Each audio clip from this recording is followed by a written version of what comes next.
salut les tarfeuses, salut les tarfeurs, bienvenue pour un nouveau pronostic de Benoît Requin. Ok, place au pronostic du quintet du lundi 27 novembre, direction Paris-Vincennes pour le prix de Mellet du Maine. Trop attelé, 2700 mètres, 16 partants en réunion. Une course, une indice de confiance, 2 sur 5.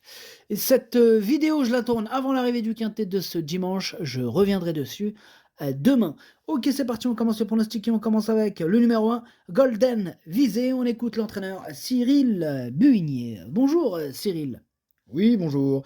Alors, Golden Visé avait dû être arrêté suite à une fêlure dans un pied. Alors, sur la fraîcheur, il s'est imposé pour sa rentrée, mais sa tâche s'annonçait plus compliquée dernièrement alors qu'il devait rendre 25 mètres. Il soufflait après la course. Il me paraît désormais en forme et je vais le présenter pieds nus cette fois. Il me semble en mesure de s'immiscer dans le quintet. Ok, merci Cyril. Alors, ce numéro 1, du coup, il me plaît bien. Je l'ai gardé, mais plutôt en bout de combinaison.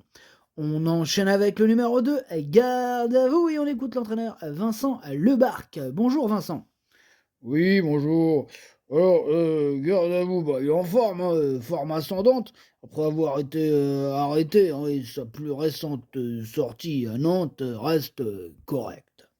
Alors, il met quand même toutefois du temps à retrouver la bonne carburation, il ne me paraît pas encore à 100%. De plus, il n'est pas démonstratif à l'entraînement. Cependant, il évolue dans sa catégorie. Il peut, dès ce lundi, accrocher une petite place. Ok, merci Vincent. Alors, lui par contre, ce numéro 2, je l'ai pas retenu, mais c'est quand même lui le chef et le capitaine de ma petite liste des possibles casseurs de tickets repérés. Attention à lui. On passe au numéro 3, Guapo Mahboula. Et on écoute Christian Bijon. Bonjour Christian. Oui, bonjour. Alors, Guapo Maboula, il réalise une bonne année sous la selle. Bon, à l'athlète, il manque de maniabilité, même s'il se montre plaisant dans cette spécialité à l'entraînement. Bon, il a bien travaillé, gros bois. Cette course va lui permettre de se maintenir en condition en attendant un engagement au monté mi-décembre. Cela dit, sage, il ne me surprendrait pas en accrochant à la 5e place. Ok, merci à Christian. Alors, ce numéro 3, lui non plus, je ne l'ai pas retenu. Mais alors, lui, je l'ai carrément mis de côté. J'en ai préféré d'autres. Alors là, on passe au numéro 4. C'est Goliath Ducos et on écoute Alain Laurent. Bonjour Alain. Oui, bonjour. Alors, Goliath Ducos, il est revenu en bonne condition depuis sa dernière sortie le mois dernier. Bon, il ne faut pas le juger sur ses 2 dernières courses. Il est autant à l'aise sur les 2100 mètres que sur les parcours de vitesse. Il est dans sa catégorie et évoluera pieds nus. J'attends de le voir à l'arrivée. Ok, merci Alain. Alors ce numéro 4, il me plaît bien, j'y crois, je l'ai mis 4e. On enchaîne avec le numéro 5, Give Me. On écoute Madame Séverine Raymond. Bonjour Madame Séverine. Oui, bonjour. Alors, Give Me a couru honorablement en dernier lieu. Il a ses gains désormais, sa marge de manœuvre est réduite. Ici, c'est une belle course, sans les jeunes ni les étrangers. Il lui faudra le bon parcours pour disputer l'arrivée. Il y a 2 ou 3 éléments qui lui barrent le chemin du succès, mais il peut se placer. D'accord, merci Madame Séverine. Mais je vous en prie. Alors, ce numéro 5, du coup, lui aussi me plaît bien. Je l'ai mis à 5e. On enchaîne avec le numéro 6, Forever JL, et on écoute Jean-Luc Dersoir. Bonjour Jean-Luc. Ouais, bonjour. Forever Gel, il alterne les deux spécialités avec une belle réussite ce dernier temps. C'est pas un gagneur, t'as vu? Voilà, il possède pas une grande marge, mais bon, s'il se montre, voilà, il se montre quand même très régulier. Bon. Alors, sa forme, elle est sûre, et l'engagement, il reste correct. Alors, je peux pas dire qu'il détient une première chance, mais une place reste à sa portée. Ok, merci Jean-Luc. Alors, ce numéro 6, du coup, c'est un regret. C'est mon deuxième cheval de complément en cas de nous partons, donc méfiance tout de même. On enchaîne avec le numéro 7, Figov de la Clou, et on écoute Arnaud Desmottes. Bonjour Arnaud. Oui, bonjour. Alors, Figov de Laclou, il tarde à revenir au mieux après avoir été arrêté cet été et a encore besoin de courir. Il n'a pas convaincu lors de sa dernière course sous la selle à Nantes. Je le présente dans cette épreuve afin qu'il gagne en condition et face à une telle opposition, il n'aura pas la partie facile. Ok, merci Arnaud pour ce commentaire. Alors, ce numéro 7, lui, par contre, je ne l'ai pas retenu. On passe au numéro 8, Flying Brickell, et on écoute Sébastien Ernaud. Bonjour Sébastien. Oui, bonjour. Alors, Flying Brickell, il s'était montré fautif à Laval le 1er novembre, mais il m'avait laissé une bonne impression. Ouais. Bon, il aurait pris de l'argent sur cette incartade. Depuis, il a bien travaillé, il me paraît en belle condition.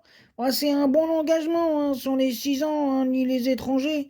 Bon, il faut qu'il reste sage et impliqué. Dans ce cas, il devrait s'illustrer. Ok, merci à Sébastien. Alors, moi, ce numéro 8, il fait partie de mes préférés. Je l'ai mis très haut, je l'ai mis à deuxième. On enchaîne avec le numéro 9, Galant et Gala, et on n'aura pas les commentaires de l'entraîneur, c'est Benjamin Gotz. Il est parti pêcher avec ses amis, notamment avec Daniel Delaroche, avec Bojan Kovacevic. Amusez-vous bien. Alors, ce numéro 9, lui, par contre, je ne l'ai pas retenu. On passe au numéro 10, Gloire du Perche. On écoute Vincent Seguin. Bonjour Vincent. Oh, bonjour. Alors, Gloire du Perche n'a pas été très heureuse pour son retour à Vincennes. Alors, cette sortie lui aura permis d'atteindre son top niveau. Elle est très bien au travail. Bon, dans l'idéal, elle est mieux à ne faire que le dernier kilomètre. Elle est mieux d'allure qu'avant sa dernière sortie et je compte sur elle. Ok, merci Vincent. Alors, ce numéro 10, c'est lui mon gros regret, c'est lui mon cheval de complément au cas de nos portant attention possible, le cassage en vue. On passe au numéro 11, Guerrière Wind, et on écoute Franck Nivard. Bonjour Franck. Ouais, bonjour. Carrière Wind, il a profité de bons engagements en province pour aligner 2 succès. Bon, elle est restée au top, elle a déjà gagné sur ce parcours. Je suis sous le coup d'une mise à pied, mais Paul Ploquin, il la connaît. Bon, elle fait preuve d'une belle régularité et l'engagement, il est favorable. Bon, même s'il faut lui masquer l'effort, elle a encore un premier rôle à jouer. Bon, elle peut réussir la passe de 3. Ok, bah merci Franck, merci pour ton petit commentaire. Alors, ce numéro 11, c'est tout simplement lui mon préféré, je l'ai bien sûr installé en tête. On passe au numéro 12, Gilles Moore, et on n'aura pas les commentaires de l'entraîneur, comme on l'a dit tout à l'heure, c'est Daniel Delaroche, qui est parti pêcher avec ses amis. Amusez-vous bien tous les trois. Alors ce numéro 12, moi je l'ai pas retenu, par contre il est quand même à l'arrière de ma petite liste des possibles troubles faits, méfiance. On enchaîne direct avec le numéro 13, Falco Dudoué.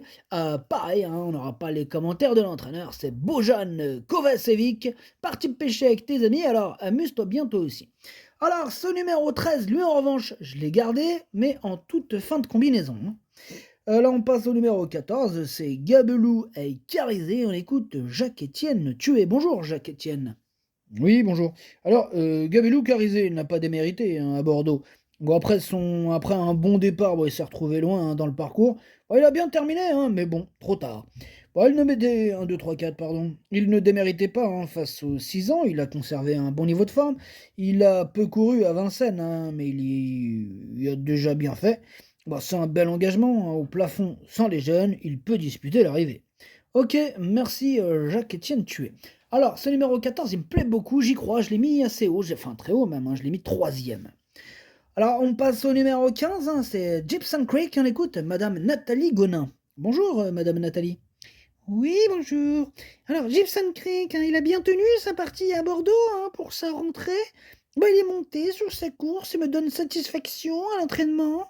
L'engagement est très bon. J'ai essayé de tout mettre en œuvre pour l'amener au mieux.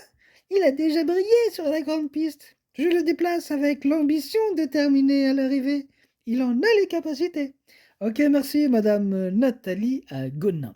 Mais je vous en prie, voyons, je vous en prie. Ok, super. Tu peux y aller, Madame Nathalie. Voilà. Merci beaucoup. Alors, ce numéro 15, du coup, je l'ai pas retenu, mais il est en plein milieu de ma petite liste des possibles troubles faits, donc attention. Et on termine avec le numéro 16, Grande de Ranchy. On écoute Emmanuel Varin. Bonjour Emmanuel. Oui, bonjour. Alors, Grande de Ranchy, elle s'est présentée ferrée lors de ses dernières courses qui avaient pour but de préparer cet objectif de longue date. Oui. Alors, elle s'attaquait à forte partie dernièrement. dans l'étape du Grand National du Trot de Nantes, hein.